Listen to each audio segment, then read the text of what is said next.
Assalamualaikum warahmatullahi wabarakatuh. Selamat datang di Vive Illusion. Di sini kita akan belajar bagaimana cara mengekspor smoke simulation dari Houdini ke Blender. Nah, ini bagi teman-teman yang belum tahu, Houdini adalah sebuah 3D procedural generation di sisi software.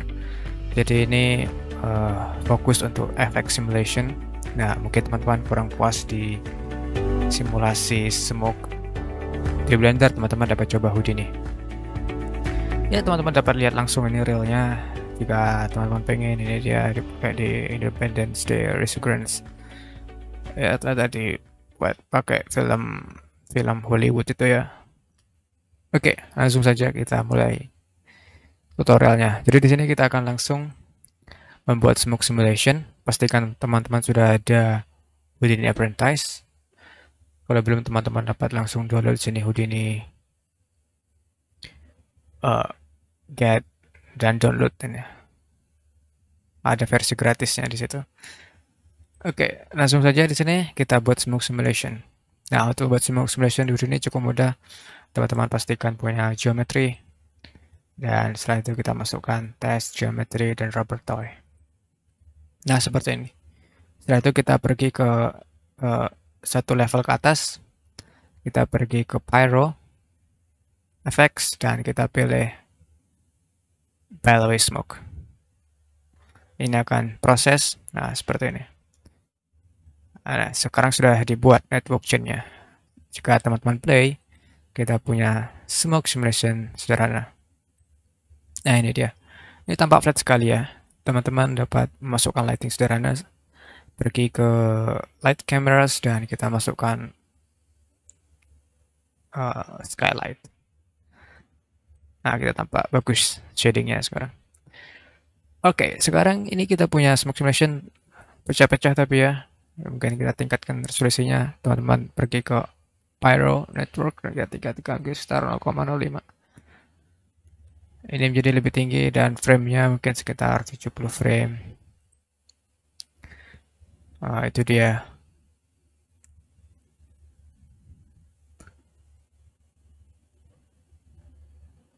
Oke, keren.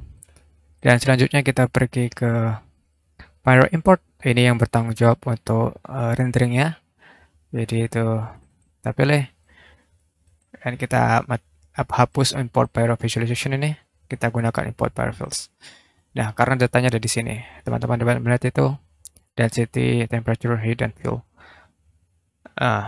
Untuk sekarang ini adalah Houdini volume primitive. Kita perlu ubah itu menjadi VDB. Kita gunakan convert VDB.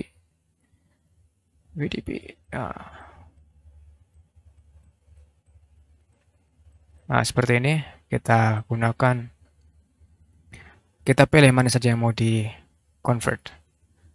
Mungkin kita blast dulu supaya lebih hemat. Jadi kita hapus filenya ini. Kita tidak butuh file. Kita gunakan file start seperti ini. Jadi apapun yang namanya file akan kehapus. Nah, itu dia hilang semua. Nah, di sini kan filenya dipisah itu. Jadi datanya float semua. Sekarang kita hapus itu. Sekarang kita convert VDB. Kita convert semua. Kita gunakan VDB. Nah, sekarang warnanya biru itu. Berarti sekarang adalah VDB primitive. Oke, sekarang kita export ini ke Blender. Gimana caranya? Kita gunakan file cache. Kita beri nama smoke VDB.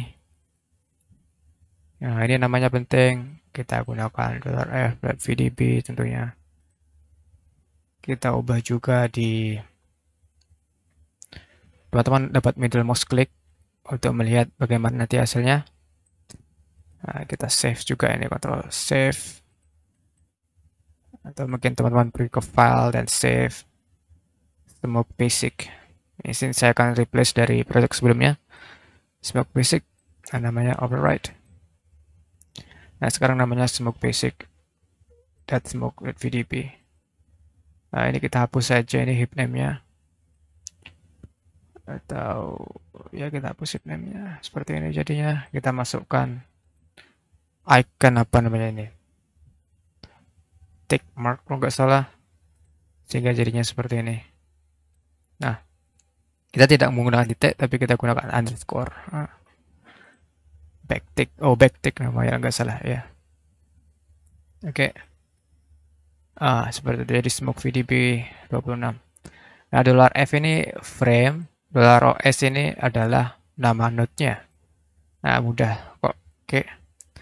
Nah, start end dan kita save to disk. Ini akan di save sama seperti folder heap-nya atau project yang dibuat.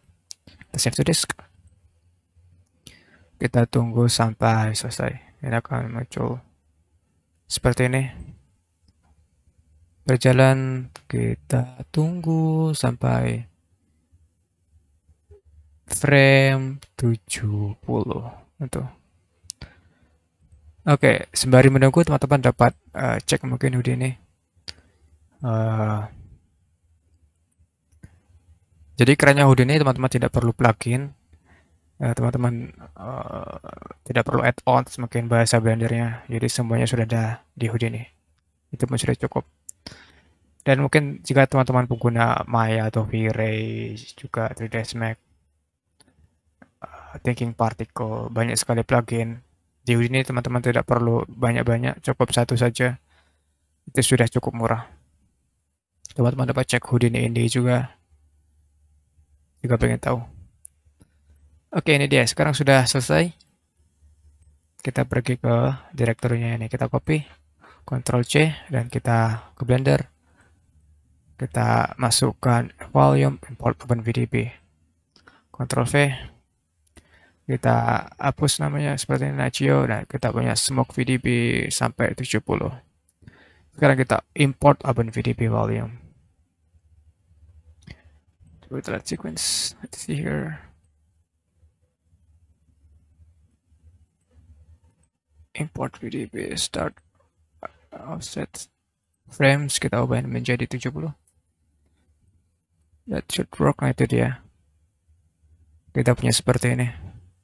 Dan ini hanya 70 frame saja ya. Nanti nggak kebaca.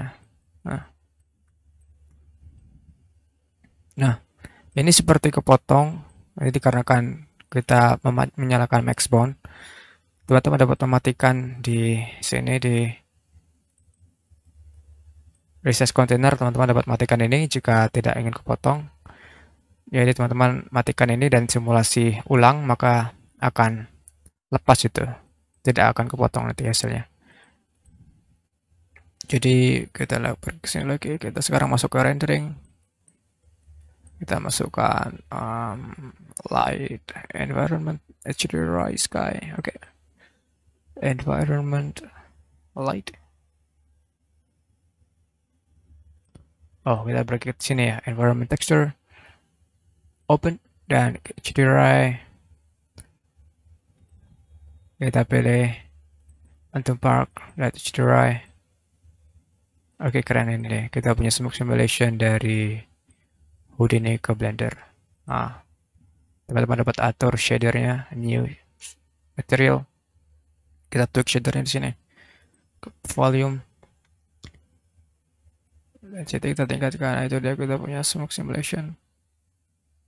It's very cool. It's also animated. Oke.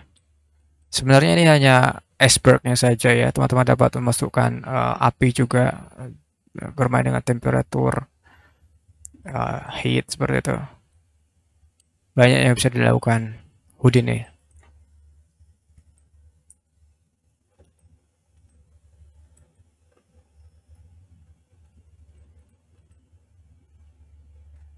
Nah, supaya tampak lebih detail, teman-teman dapat meningkatkan resolusinya atau masukkan custom disturbance maker solver di Houdini. Ya, seperti itu tutorialnya. Semoga bermanfaat. Cukup mudah bagaimana cara mengekspor Houdini Smoke Simulation ke Blender. Caranya kita menggunakan format file VDB.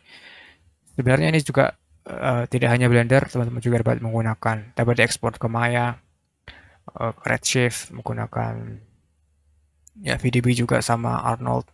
Jadi VDB ini dapat digunakan di segala aplikasi yang bisa membaca format VDB. Ini khususnya untuk cross platform juga, supaya cross platform sampai lebih mudah nanti workflow-nya. Oke, wassalamualaikum warahmatullahi wabarakatuh.